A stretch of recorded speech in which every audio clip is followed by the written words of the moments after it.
and welcome to the Franchise Life. Today, we are covering a topic about culture within a franchise system. And with me, I have Paul Linenberg, who is the president of Gotcha Covered. Welcome, Paul. Stacie, thank you. Good morning, and it's great to be here with you. Look forward to our conversation. Yeah, absolutely. Okay, so share a little bit about yourself, Paul, and give us a quick introduction to the Yeah, brand Gotcha Covered. sure. So I have a relatively shady past of combining entrepreneurship, sales, and marketing, all of which I didn't know at the time was a great background for me when I became the president of this company because I'd collected a lot of the skills that I need for this position. I've been in the role since 2010. I joined the company as a marketing director. So we kind of think marketing. It's infused in the DNA of Gotcha Covered. And so Gotcha Covered is a custom window treatment franchise. We have about 170 locations across the US and Canada.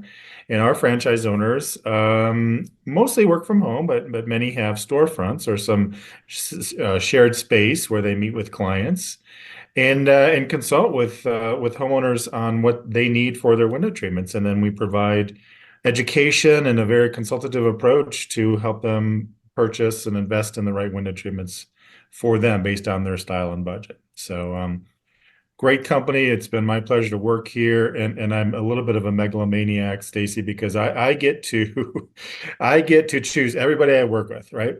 I have final say on the franchise owners who join the system, and of course, I get to choose my staff. So I'm in a very blessed situation, which I absolutely love, because I've been able to build a company that I would want to work for. It's fantastic. I love it. I love it. You know, what you just said, and I think this is something anybody looking to explore franchise ownership truly needs to understand. You made the comment you get to choose the franchise owners. And that is absolutely, I mean, this is a two-way street. You know, you're entering into a long-term partnership. So I love how you put that. Okay, got you covered. Fantastic company, very reputable. I know amongst my counterparts in the consulting, franchise consulting business, just love it. And I'm going to put a plug in there for I appreciate Hannah. um, it. Hannah, who's your franchise development person. She is fantastic as well. So we are talking culture today. We are not doing a deep dive on Gotcha Covered, but we are going to cover culture because it is so ultimately important. And I spent 21 years in the corporate world, so I know how important culture is from that standpoint. So share with me when you, as a franchisor, you have a staff at a brand level, but then you bring in all these franchisees who have their own locations and are building their own businesses within various communities. How do you build culture at a brand level and ensure consistency throughout your franchise community? Well, that's a great question, and I'm not going to pitch Gotcha Covered here, but I want to talk about culture and the way I've experienced and what we've done at Gotcha Covered. There are many great franchise systems that would have a similar approach and have great cultures, right? So I don't want to suggest that we're the only ones, but one of the things that like culture is really important to us, and we when we look to see, Stacie just mentioned that it's a choice, it's mutual, right? When we have candidates who are seriously considering Gotcha Covered, we have two criteria to decide whether we're going to extend an offer to them. One of them is would they be successful? Do they have the skills, the talents, the personality, the traits to be successful? Because otherwise, it's not fair to them or our other owners. And then the second one is culture. And I think that culture it's an easy buzzword. It's an easy to say, but along the way in our discovery process, we prove it mathematically, and I'll share with you what that looks like in a little bit. But when it comes to culture, it's just really important. We feel like culture beats process all the time, and so if we invite owners to join the system who share our values and have the right focus on the client and are going to work hard, then when they become franchise owners, we don't have to manage them by compliance and operations books. They know what they're here for. They're motivated for the right things, and we have a round peg and a round hole. And that's really, really important. It just makes everybody's job really easier. So that's the short answer, and then I'll give you a chance, and we can just kind of go back and forth here. I don't know if did I even answer your question, Stacie? Because Yeah, you yeah. asked about our staff, Well, the way the franchise system works is you have the franchisor, right? And right? you have your staff at the franchisor level, but then you bring in these individual business owners, which we call franchisees, and then they develop their own staff and within that, Right, their right. own culture. Yeah. So, Okay. So let me answer that one because culture is the thing for me and for many other leaders in franchising. Is it the most important thing I worry about? I mean, there's a lot of things that keep me up at night, but that's one of them because we've been a high growth franchise.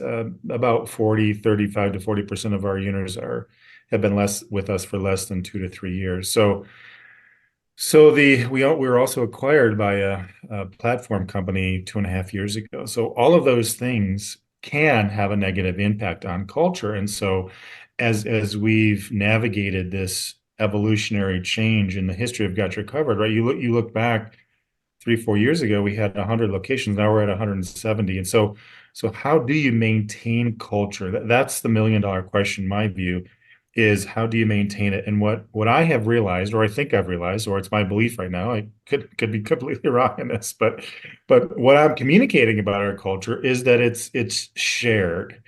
It's not owned by corporate. It's not directed by corporate. It's kind of I don't know how to say it, but we establish our view and our values, and we invite people to share in that, but we can't have our owners looking to corporate for the sole source of culture. It's important that they understand it's on them too. And so 10 years ago, we had 50 people at our conference. Now we have 3 times that many or whatever. The dynamics change, right? It's not one small room and everybody knows each other. Now it's a much bigger room and people don't know each other. They've never talked to that person. And so that it's a different feel to the group. And so the cohesion can stretch a little bit, and it's hard to keep that with a larger and larger group. And we're going to continue to grow, so we're going to continue to have this issue. So that's been my solution is to let our owners know that it's on them too. And if they seek a positive culture that we've kind of always had, then they have a responsibility in that. It can't just come from us. And so they need to show up. They need to help each other. They need to respond to questions in the internal communication platforms that we have set up for our owners to communicate with each other. That's our job, is to set up the mechanisms where our owners can communicate with each other, but it's their job to attend and join and engage and participate. absolutely. It's interesting because I have clients when I present brands to clients. Many times, let's just take a got you covered, home services, right? Yeah. Uh-huh. I'll get the response, oh my goodness, it must be difficult to find employees and retain employees. And that is always a major concern, is the recruitment and retaining of employees and a staff. Mhm. Certainly in a non-skilled type of business environment, right?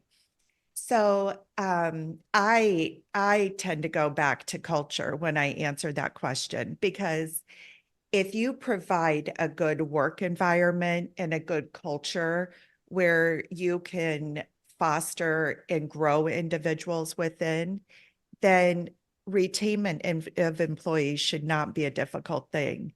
Whereas if you are constantly having turnover of employees, then that is a sign that perhaps you need to look inward, and there might be something wrong with the culture that you're providing. So what what are some warning signs in your mind if a franchisee in your system is having difficulty in recruitment or retaining of employees? How do those discussions go from a Yeah, franchisor yeah, standpoint? yeah. A couple things. Well, our owners start out the business as an owner operator. Typically, it's either themselves or a spouse or partner, sister, brother, father, daughter, something like that. So, and we're not a real staffing model. The only outside owner, or sorry, employer, independent contractor we need to start is an installer, and almost everybody in our system when they join, they find a third party installer, and those are out into the world. So we get to avoid that question for a while, giving our owners time to grow into the business, to learn the business. There's a pretty steep learning curve for us and for most new businesses. And so it gives them a chance to learn the business, get engaged and plugged into their community.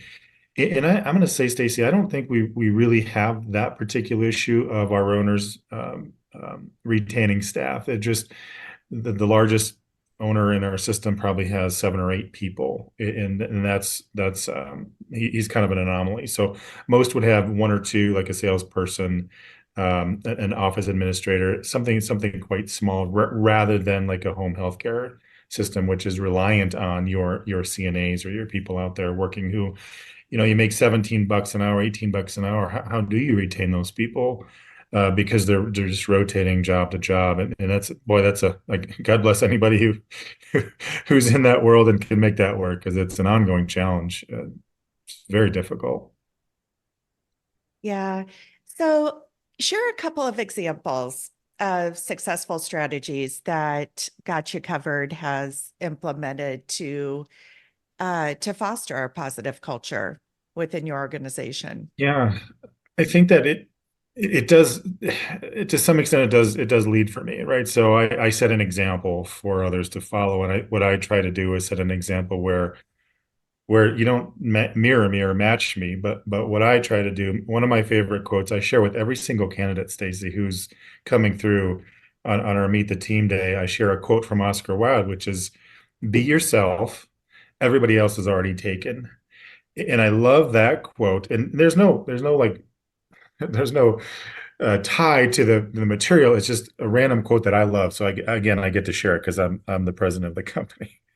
But I love that quote because to me it just says, "Hey guys, we're not doing the ego thing here. Everybody's you. You're you, and you're great for being you, and we want you to be you. And so don't pretend you're not. Don't pretend to be something that you're not, because that authenticity, just like, that's the way to live your life, right? And so you can do that in your business life as well, and we encourage that. So I think that's maybe something that we do. And then back to the mechanisms that we put in place, we have 8 to 10 of them, where a private Facebook group, for example, and others are conferences and calls that we have, where we intentionally get our owners together to talk. What we find, I know you know this, Stacie, because you've been in this business for a while, but franchise owners tend to place a weight on the information that they hear, and they place a certain weight on the information they hear from the corporate office, a higher weight on information they hear from marketing and industry experts, and then the highest weight that they put on their peers, right? They know a whole lot more than we do at corporate. So not only is it better content, but it also means we don't have to do it. So we can be a little bit lazy and just get our owners together, and they can talk, because what that person over the next state or the next county is saying about that particular thing is way more valuable than what we have to say, rightly so. And so we're not offended by that. We know that is the case. So we want to foster all of that. So again, that's our role. It's interesting. I'm in a franchise system. This past year, invested in a franchise called Temporary Wall Systems. And just yesterday afternoon, we have a monthly, what we call owners install meeting. And so we discuss installations that we've done in the past month and just talk through different techniques, Yeah. challenges, and share information. And there Cool. are 3 meetings like this every month. One is focused on sales. One is, as I mentioned, the install, and the owner is a high-level owners meeting that is hosted by the franchise brand, where every month they're giving us updates at what they're doing at corporate, because we are a newer emerging franchise brand, unlike Got You Covered, where you have 170 locations throughout the US. We're probably at about 50 now. So to me, that is an excellent Right. example Yes. of fostering a positive culture, because they are encouraging the sharing of information. Instead of us asking and pulling, they are proactively giving us information, and they are also encouraging us as franchise owners to collaborate with one another and share lessons learned, and providing a forum to do so. So to me, that is so powerful. And it was really interesting yesterday. There's a couple things, as our brand is not very marketing driven from a social media standpoint, like Sure. Got You Covered. It's sexy, people need window coverings and so forth. So social media is a big driver in getting brand awareness out Mhm. there. Well, I need to work with general contractors. So Sure. social media is not going to do that for me. So, Mhm.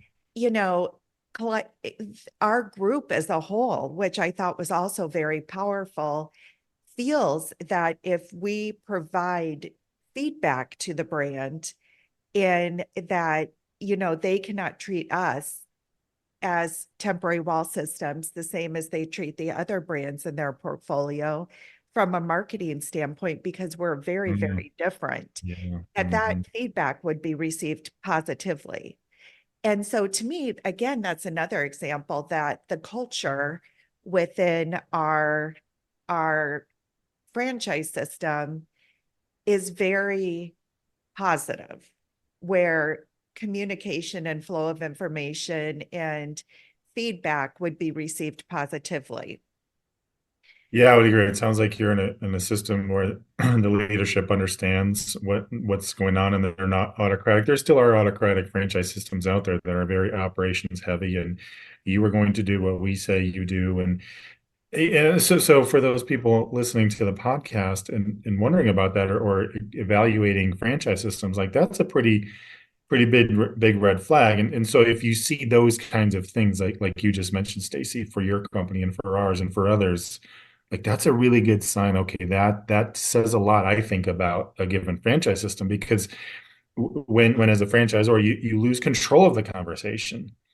There's an element of trust there. You have faith in your people to be positive and to be supportive, and it's treat others like you would want to be treated, right? As a franchisee, you love that. So as a franchisor, we just get that, right? And so many franchise systems get that. And so again, a good sign for anybody looking for a franchise system. So Paul, throughout the discovery process for a prospect, how can they really how can they understand or differentiate a positive culture versus a negative culture throughout, before signing that franchise agreement? Yeah, that's the $1 million question, Stacey. I think that's the right one. Again, for anybody listening that's considering that, like focus on that particular thing. Um, Talking to franchise owners is the right way to go. Now, gotcha covered. We've recorded a number of videos. So these are testimonials of our franchise system, franchises about our franchise system, and those are great. And it gives the candidate a chance to, at their own convenience, get a lot of great content. But that doesn't mean that you don't need to talk to owners. You need, so whatever any franchise system has, watch the videos, but talk to people, ask those questions. What is the culture? Do you enjoy your work? Would you do it again? Is corporate looking out for you or not? How do you connect with your peers? Really, really important stuff. That's one thing. Then the other thing is, we participate with the franchise business review, and that's another thing that people might want to look into is there's a company out there called Franchise Business Review, or FBR, that surveys franchise systems. So you pay, like we pay thousands of dollars to have FBR survey got you covered, and then we get the results of the survey. Very well done, very professional organization, great process. and they ask a whole bunch of questions about a whole variety of topics, and then they share the results with the franchisor. And so we get a really comprehensive report, qualitative and quantitative data about how we're doing. It's our report card for our franchise owners. So we want to see what they think of the things we're doing for them. Here are the plus, here are the hits, here are the misses, right? And there are misses. And then so then by doing that every year, we trend, like we can see, okay, we're doing better on this, we're suffering on this or whatever. And so that survey, there's a culture component. There's some questions around culture, and for us, that's where we score highest. Our single highest score was about mutual support across the system, single highest score. So that's another way too, Stacie, that candidates can get, and it's a little bit more objective, right? I mean, the subjective is important, but make sure you're also talking to people outside of the list that you've been given by corporate, right? The franchisor, like they may just give you a list of, hey, talk to these happy, top performing people, but there may be others you want to talk to, right? And round it out, understanding that no franchise system is going to have 100% satisfaction across the base. But in talking to people that are happy and people that are disgruntled, you can kind of filter that out for yourself and then make a decision about, do you think that's a good cultural fit for you? So, Paul, you just raised a very interesting question for me. And that is when you said, so every franchise brand handles validation, the validation stage differently. And many times it will be sometimes you're given a list, right? As you mentioned, of franchisees that prospect, if I were looking, could validate with. But other Mhm. times they are controlled environments where you dial into a hour-long Zoom session and there'll be a couple franchise owners on there and you can ask them any questions. So my question to you is, you stated make sure that you validate also with other ones that aren't on the list. How is that really perceived by the franchise brand if a prospect starts reaching out to other owners within the system that they weren't given approval to?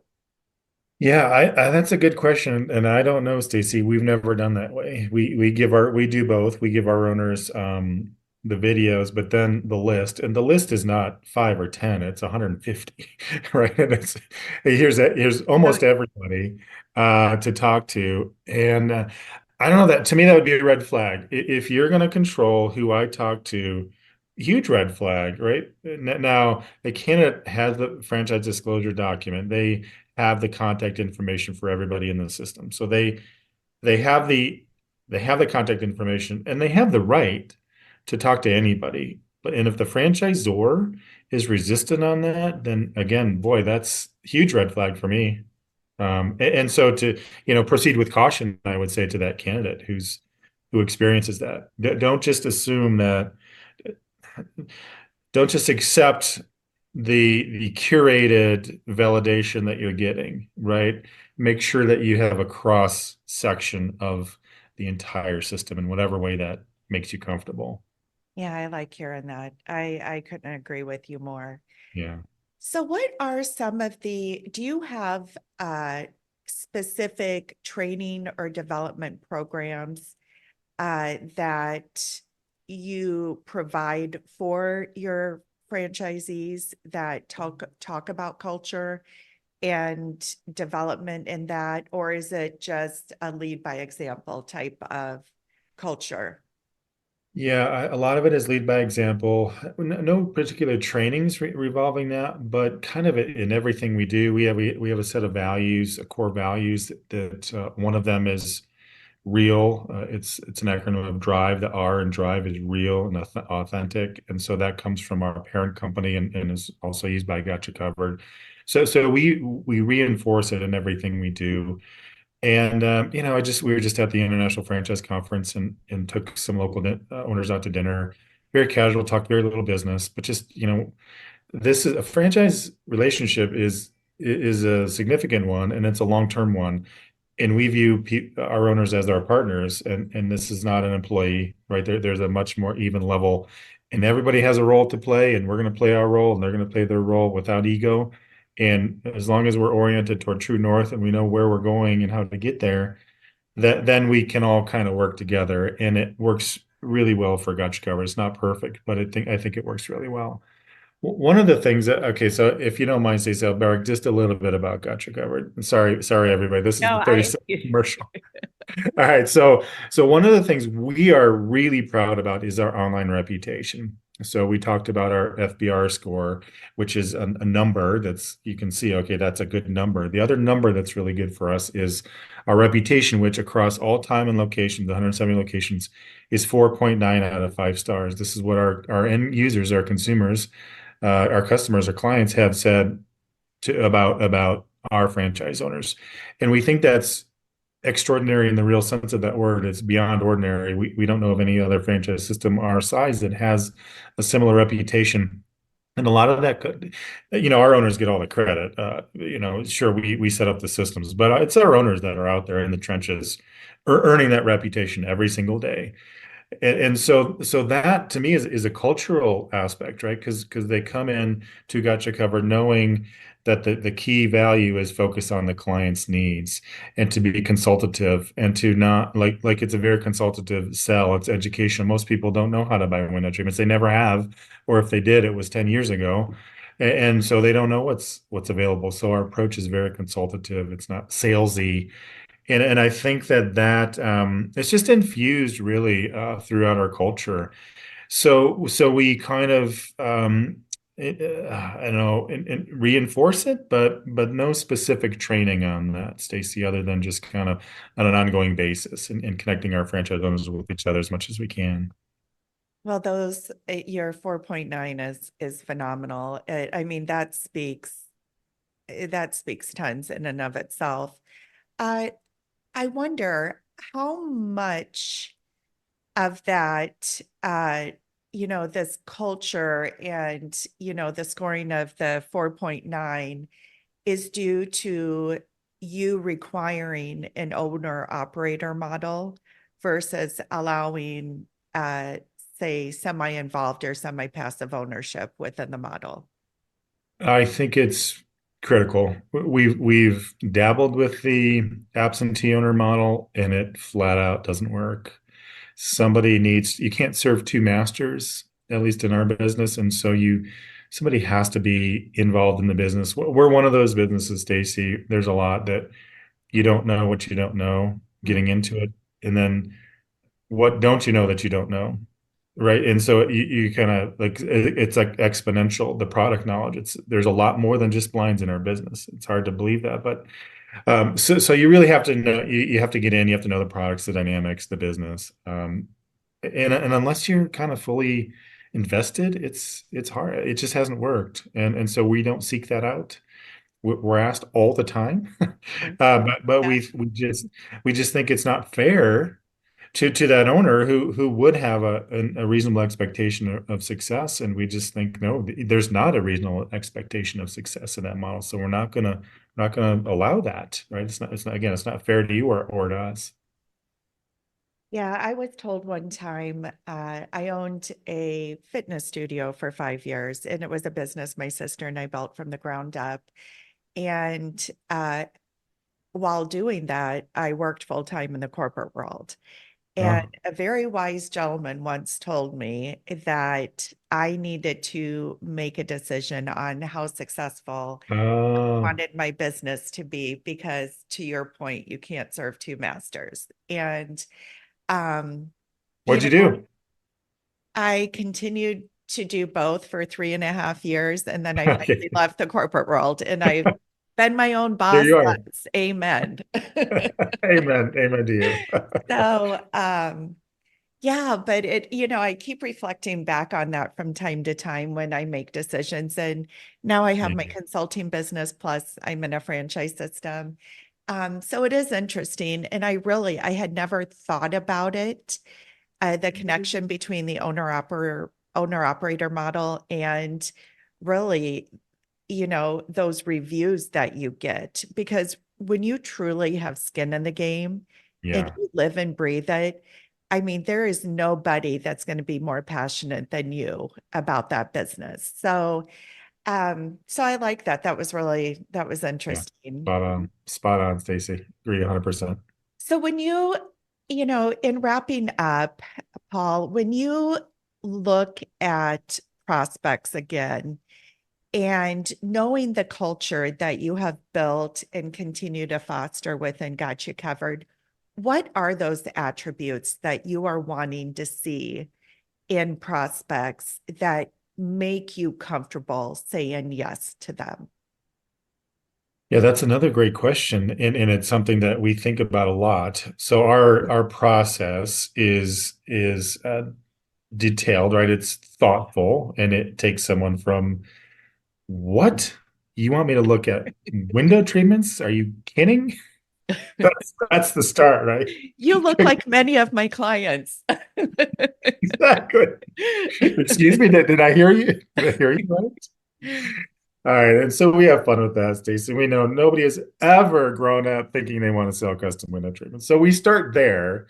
But if you can get somebody just to open their minds, right? Hey, you don't have to say yes, but just hear what they have to say. And then that candidate starts, okay, gosh, that never thought of it, but that's interesting. And okay, that checks this box and this box and this box. And so it's an educational process where they learn about us, we learn about them. And Hannah, as you mentioned, and her counterpart Lori in our team are very good. Lori was with Gotcha Covered for 20 years. So, and then Wow.